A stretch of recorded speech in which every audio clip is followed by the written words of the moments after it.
What's up everyone, it's Blue here at Blue Bears Games, and today's video will be my upgrade guide for the Murders at Karlov Manor Deep Clue C Commander Precon. Before we get started, I'd like to take a moment to ask for your help in supporting my channel, which can be done in the following ways. Subscribing to the channel, sharing any of my content on your socials, watching some of my many other videos, purchasing super thanks, purchasing channel memberships, purchasing decks that you may have seen on this channel directly from me on the Blue Bears Games Facebook page, and/or visiting our sponsor at arcane-fortress.com and using discount code BlueBear at checkout if you decide to purchase any of their amazing gaming supplies from them. Anything that you do will help support my channel immensely, and I thank you for it. Now that that is out of the way, let's get to today's video. As usual for this guide, I'll start by showing you the cards that I would recommend removing first, and then I'll show you the cards that I would add back in that I believe would help make this deck either more fun to play a little better, or best case scenario, both. So I told you in the unboxing that I liked the theory of the deck, and that it didn't look like it needed much in the way of upgrades, but I did end up finding more viable upgrades than I thought I would. So many more in fact, that for this guide, I will be fixing up the land base a little, righting a wrong from the original deck, and beefing up the clue token theme. The other things that I'll be showing you are a few cards that synergize well with the clue token theme that happen to beef up the very small +1/+1 counter theme that this deck also has. These changes should help make those creature tokens that you create go from small and unassuming to big and very lethal, all while staying within the strategies that this deck was originally going for.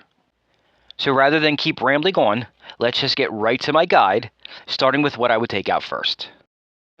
I would remove Exotic Orchard, Sungrass Prairie, Sky Cloud Expanse, Temple of Plenty, Temple of Enlightenment, Temple of Mystery, Temple of the False God, Azorius Signet, Simic Signet, Whirler Rogue, Selvala Explorer Returned, Wave Sifter, Hornet Queen, Confirmed Suspicions, and Ransom Note. That's 15 cards in total that I would remove. You may have noticed that I removed a lot more lands than usual, and there's two good reasons. First, 37 lands is more than I feel necessary for this build. And second, I have some much better options for budget lands to show you that fit this deck way better. As far as the rest of the cards that I would remove go, there were just much better options out there that will create some really cool combos and synergy amongst the other cards that were already in the deck. Which card, you ask? Well, let me show you. Starting with the aforementioned lands, I'll be adding 5 back in to bring the total land count back up to 35. The first 3 are Glacial Fortress, Hinterland Harbor, and Sunpetal Grove. These are called check lands because they check to see if a land in play has the corresponding basic land type, and if there is, they will enter untapped. These are great lands that have become a lot more budget-friendly over the years, and I highly recommend picking up as many as you need while they are so low in price. The other 2 lands that I'll recommend adding back in are called Kitchen and Study.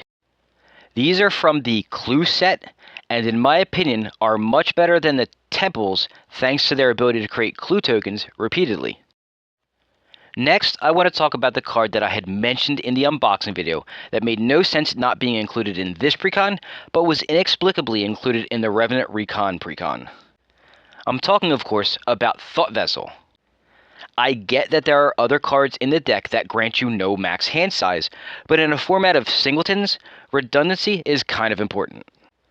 Another mana rock that I would add back in is called 500-Year Diary. It's a clue token all by itself, but more importantly, it taps to add blue mana equal to how many clue tokens that you have in play. I don't know about you, but a deck that's all about clue tokens just seems like an optimal place for this. Now, let's look at 4 creatures that I highly recommend adding back in. The first creature is called Piper Wright Public Reporter. Piper can create multiple clue tokens repeatedly in the right circumstances, and as a bonus, can even put +1/+1 counters on your other dudes or herself, which can help make it easier and faster to win through combat. The second creature is called Forensic Gadgeteer. This is yet another card that can create clue tokens repeatedly for you, And the bonus for this card is it also reduces the cost to activate artifact abilities for you by 1. What that means is that now all the tokens that you can pay to and sack for benefit now only cost 1 to activate. One quick note, if you make all of the changes that I recommend for this guide, you will end up with 18 total artifacts that you can cast. Since some of them are creatures, Tulane can bounce those back to your hand to be cast again later, so there's plenty of opportunity for this to help create clue tokens. The third creature is called 20-Toed Toad. While this doesn't give you no max hand size, 20 is a pretty big hand size. It's not the reason I would add it, but it's helpful. I'd add this because it has 2 different alternate win cons attached to it, and has ways built into it to help those win cons. Obviously, the easier win con is having 20 or more cards in hand, but there are also plenty of ways to put counters on it too. And finally, the fourth creature that I would add back in is called Lonus, Genetics Expert. I get that this was a Clue Edition exclusive, but honestly, this should have been a Commander exclusive for this deck instead. It can repeatedly create clue tokens, and also doles out +1/+1 counters when you sack a clue. Of all the cards that I have or will recommend for this guide, this is probably one of, if not the most important card to add in my opinion. Next, I want to show you 2 enchantments that definitely should be added back in. First up is an enchantment called Case of the Pilfered Proof. So solving this case might be a little tricky, but if you do, the benefits could be huge. This deck has a lot of ways to create many different types of tokens, so getting an extra clue token in addition to whatever token you're already creating is just bonkers, especially with Academy Manufacturer in play. Out of the box, this deck only had 6 detectives, which is why I said it may be tricky, but I did recommend 3 more detectives earlier, so that should help a little. And the other enchantment that I'll recommend is called Primal Vigor. It should be very obvious why, but just in case it's not, I'll tell you. First, it doubles tokens. Second, it doubles +1/+1 counters. And third, its price tag is much lower than most all the other doubling enchantments. Why is it monetarily cheaper? Because it works for everyone and not just you, so it's a double-edged sword. Hopefully, you get way more benefit from it than your opponents do. And the last card that I'll show you before going over a combo is an artifact called Transmutation Font. Both abilities of this card are extremely relevant for this deck. Simply tapping it to create a token for no cost every turn is pretty good, and the ability to tutor for any artifact that you need and put it directly into play could help assemble an infinite for you out of nowhere thanks to Academy Manufacturer. Speaking of both Academy Manufacturer and the combo, let's go over the one that I think would be the most fun for this build. It uses the aforementioned Academy Manufacturer, plus the card that I just recommended, Transmutation Font, along with the final card I'll recommend, Clock of Omens.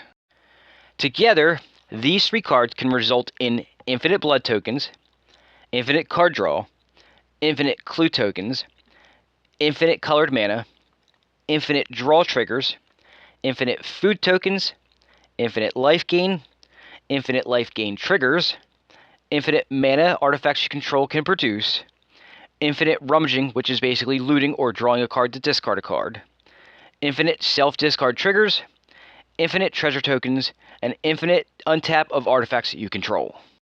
Boy, that's a lot, isn't it? So how does it do all of that? Well, just click on the link at the top of your screen and it will take you to a very simple explanation of how.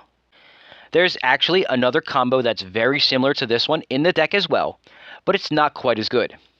Do you know what it is? If so, let everyone know in the comments.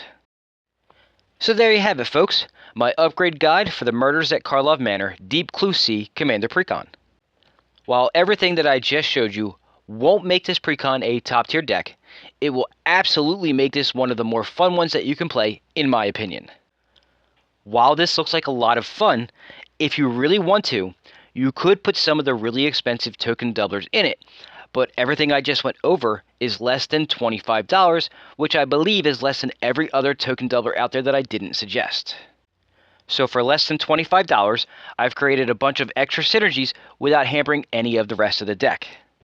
Seriously, go back and look at all the fun and interesting synergies that this deck will have now. Not too shabby, huh? So, what do you think? I'd be interested in hearing what you think in the comments. Well, folks, sadly that's all I've got for you this week.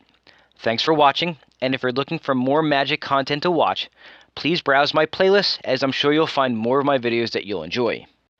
Before you go, please smash that like button and subscribe to the channel if you haven't yet, so you can be notified when I release new content, which is usually every Friday. Enjoy the rest of your day, and I'll see you all next week.